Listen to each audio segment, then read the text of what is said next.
Welkom terug hier by die Groot Ontbyt. So ons gesels vanoggend oor hierdie boek Peter Hain, A Pretoria Boy.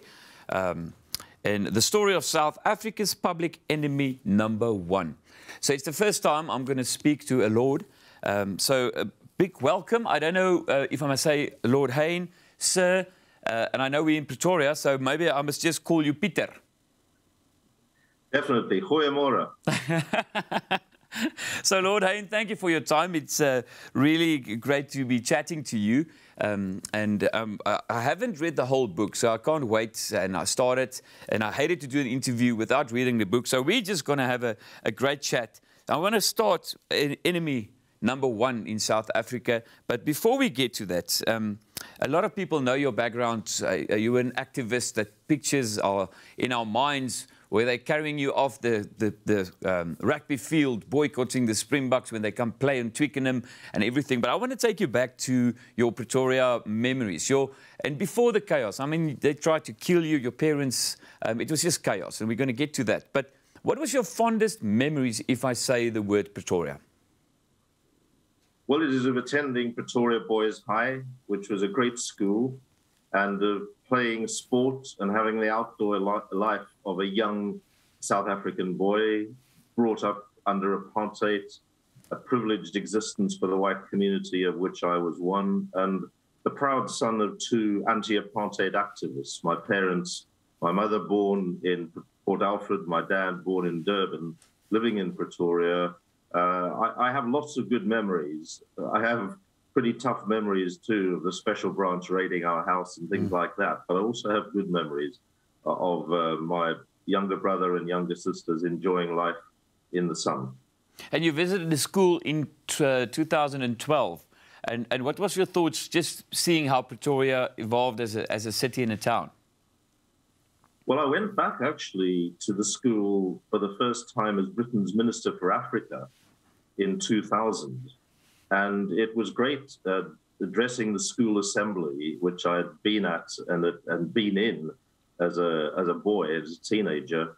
And a third of the students were black.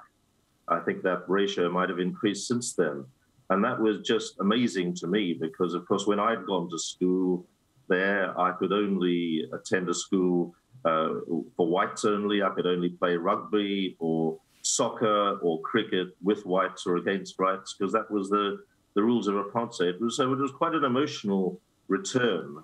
And that picture you just put up was of me at Hatfield Primary School, actually, which I attended just before. And the other picture is me playing for Arcadia Shepherds in the under-14 cup-winning side. I was left back in those days playing soccer. Soccer was my favorite sport, though I played a bit of rugby as well. And then recently the Springboks played the British Lions. Who did you support? And you're going to say Wales. well, there were Welsh players in the British Lions, so I was really torn between the two. But in the end, delighted at the Springbok victory. It was a very narrow victory in a very tough series. But, you know, my mind goes back to something we'll no doubt discuss in a moment, but the Stop the Tour campaigns that I led against the Springboks. And in those days, in 1969-70, when I was only 19 years old, at that stage, the head of South African rugby, Dani Craven from Stellenbosch, said, "Over my dead body, will there ever be a black Springbok?" Well, of course, to see Siya Kolisi lifting the cup victorious over the Lions just laid that pledge to rest. And of course, the wonderful, that's a picture of me with Dani Craven, whom I met Stellenbosch in December 1989 in a secret visit. But to see the World Cup being hoisted by Kolisi and that victorious Springbok side was just a sign of really what we'd fought for in those days against apartheid in sport. We'd fought for the situation where you represented your country at sport, whether it was in rugby or soccer or the Olympics, on merit, not because you were white. Looking back on your life, and we're going to discuss being the #1 enemy of South Africa. I mean, there's a lot of people watching, especially our show, that will remember everything. And then from there, in fighting a system that was really just so bad.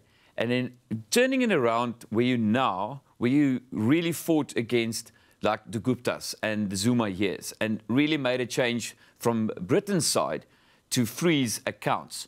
It's for me, it says that you just hate corruption and injustice. And do you feel it's like a full circle? Because, I mean, the same people that hated you for the sport and you were anti-apartheid, now they go like, hey, listen, this Lord is actually helping us. He's still fighting for South Africa.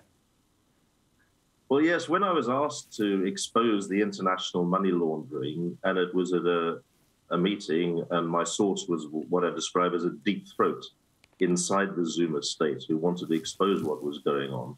When I was asked to expose that money laundering and looting, billions of rands taken out of the country by the Guptas and the Zumas, I felt I received, and I did that under parliamentary privilege in the House of Lords, and I got lots of emails from white South Africans, some of them may be watching this program, some Afrikaans, some English, saying, we hated you in the days when you were stopping the Springboks, but thank you for what you've done now.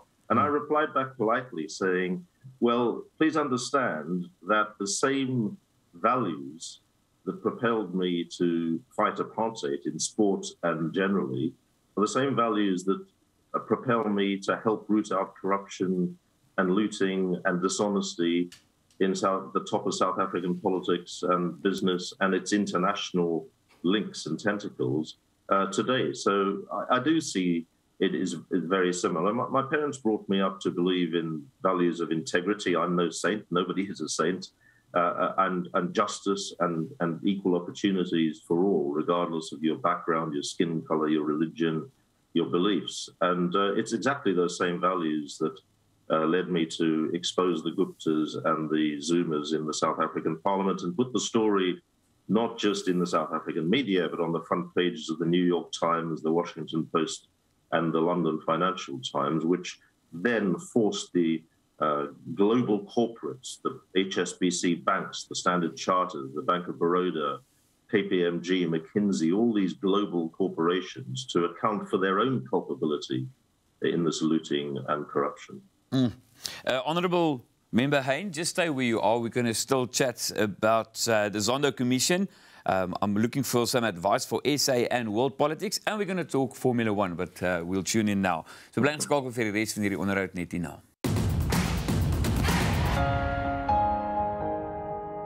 As jy net ingeskakel het, ons gesels verder, en as jy dit nou gemis het, die eerste deel, jy kan ons na YouTube kanaal gaan kyk, en dit is oor die boek A Pretoria Boy, dis Lord Peter Hain, en hier staan ook The Story of South Africa's Public Enemy #1.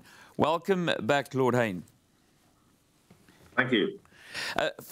While I'm sitting here, we get WhatsApps, and some of them are very friendly and say, thanks for what you did for the Guptas, and some are still, they hate you. You know, people can't get over certain stuff. So I just want to ask you, in terms of politics, and we know politics, even your politics in Britain, I mean, politics is a kind of an enemy game. There's always people that don't like you. Like through all the years, how do you manage when people criticize you or straightforwardly try to kill you because they tried to kill you with a letter bomb that didn't go off? Yes, I have had a lot of attacks, verbal, and in the case of the letter bomb sent by the South African security police under apartheid in June 1972, there was a fault in the trigger mechanism. So fortunately, it didn't blow me up, though some of your viewers might have hoped that it would have done, in a way that other anti-apartheid leaders, I think of Ruth First, the ANC activist, or Abraham Tiro, the black student leader, they were murdered by these letter bombs that were sent worldwide.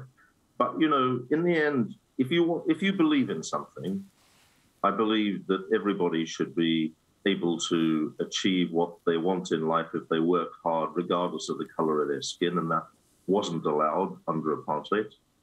And your viewers who still hate me have to accept that. It was a tyranny, an unjust system, the worst racist tyranny in the world. Or today, you know, I get attacks from the Zuma supporters by the EFF and so on, for being a white colonial figure and all that kind of caricature. I think you've just got to say what you think and do what you believe in and stand up for what you believe in.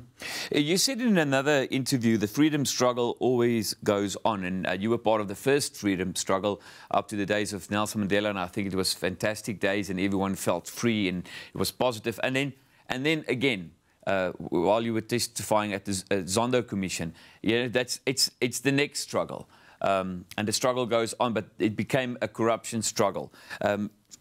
How do you think it will play out, the Zondo Commission? Will we see people in jail, you think? Well, I hope so. And we've already seen, of course, former President Zuma imprisoned as a result of his attempt to defy the rule of law through the Zondo Commission and refusing to give the evidence as he was statutorily and legally required to do. So we've already seen that happen. And the Constitutional Court's ruling, I think, should encourage all South Africans, including viewers of your program, to think, well, whatever criticisms we have, whatever frustrations they feel about the way governance and public administration has deteriorated in the last 10 to 15 years in South Africa, nevertheless, the rule of law can still apply through the Constitutional Court. It is independent. There are a lot of countries across the world, not just in Africa, but in Asia, in Latin America, in Europe, where their constitutional courts can't send former presidents to prison. So I think that's an encouraging sign. And you know, you're quoting what I say, that the freedom struggle goes on. You can never sort of rest still that you've achieved a certain thing. You've got to constantly protect liberty. You've got to advance freedom and advance social justice. It's a continuing battle because there are always forces in every country and right across the world trying to roll progress back and trying to get money for themselves and enrich themselves, or to get advantages which exploit other people. That's just the nature of the human condition. And then your views on the kind of shared corruption between the private sector and governments, and it was clearly you experienced it so directly with speaking to some of the biggest banks, and they say this is customer, confidentiality, with freezing the Guptas, and I mean even worse criminals, the money, the laundering, and say there's no footprint. How can you think? What is the solution to fix that both side corruption, private sector and governments? Well, it takes two to tango. The Guptas and the Zumas were not able to loot the country, and some of this is still going on with individual ministers still trying to get backhanders through procurement contracts and so on, as we know. You can't do it unless business cooperates in that. And then there's the international dimension, which I was asked by former Finance Minister Pravin Gordhan and others who were trying to take the ANC back to its Mandela vision of integrity and social justice and human rights. I was asked to focus on the international dimension, and it is those international corporates, including the banks. This money wasn't carried out of South Africa, billions of rands in brown paper envelopes or suitcases, in the way that money laundering happened generations ago. It went through the international financial pipelines of the HSBCs, of the Standard Chartered, of the Bank of Baroda in the main, through Dubai and Hong Kong. And I exposed that in the Zondo Commission, and others have given evidence detailing it as well. The whole financial system internationally is culpable as well. And I've urged the banks, and I've urged the British government to try and do this. And they're not just the British government, the Indian government. The Guptas live in India, and they also have a house in Dubai. The ruler of Dubai and the Emirates, United Arab Emirates, all these international governments and the international financial institutions have got to cooperate and deal with this cancer of international money laundering and corruption. And it goes through London as well. London is a big center for it too. So it isn't just a South African problem. It's a global problem that we have to work together to confront and to eradicate. And then some quick questions. The worst and the best leader South Africa has ever had? The worst leader was probably Hendrik Verwoerd. Alongside, second came Jacob Zuma. The best leader I think we've had by far was Nelson Mandela, and probably one of the greatest leaders globally as well, for all the reasons that we know. So South Africa's had its good guys and its bad guys. I think you have a good guy now trying to do his best. We all want him to move more quickly. There's so many problems in the country that need sorting out, but I think President Ramaphosa is in the Nelson Mandela tradition, and we need to support him, but also push him to do more all the time. Governments, you know, I discovered as a cabinet minister myself, if I didn't know it already, that you need pressure from outside. And people shouldn't just moan. Many of your viewers will be watching this program, will be very frustrated about what's going on in the country at the moment. It's no good just moaning. You can all put pressure on to change things. And we all have a responsibility to do that, to try and make a difference, however small you may think it might be. The last question, very quick one. Formula One, who's going to take it this year? Well, I hope it's Lewis Hamilton. I'm a big Lewis Hamilton fan. I think his is an amazing story of coming from a deprived background, his dad doing 3, sometimes 4 jobs a week to push him through this career, because it tends to be a white rich person's sport. It's a great battle with Max Verstappen, but Lewis Hamilton now doesn't have the fastest car, but is still the best driver. So I want to see him succeed, because he will then become, he will overtake Michael Schumacher as the winning the most world championships in the history of Formula One. And I was brought up by my dad attending Kyalami and the old Grand Central outside Pretoria to support motorsport. And it's those days in the late 50s and the early 60s in Pretoria that I became a Formula One fan, and I remain so to this day, going to Silverstone and watching the British Grand Prix every year. Thank you so much, Lord Peter Hain, for your time, and going to motivate people to read a book and read people's stories, even if you like them or not, or the history. I think it gives you a human side of someone's life. Thank you for your time. Baie dankie. Tot ziens. As hy goed gaan.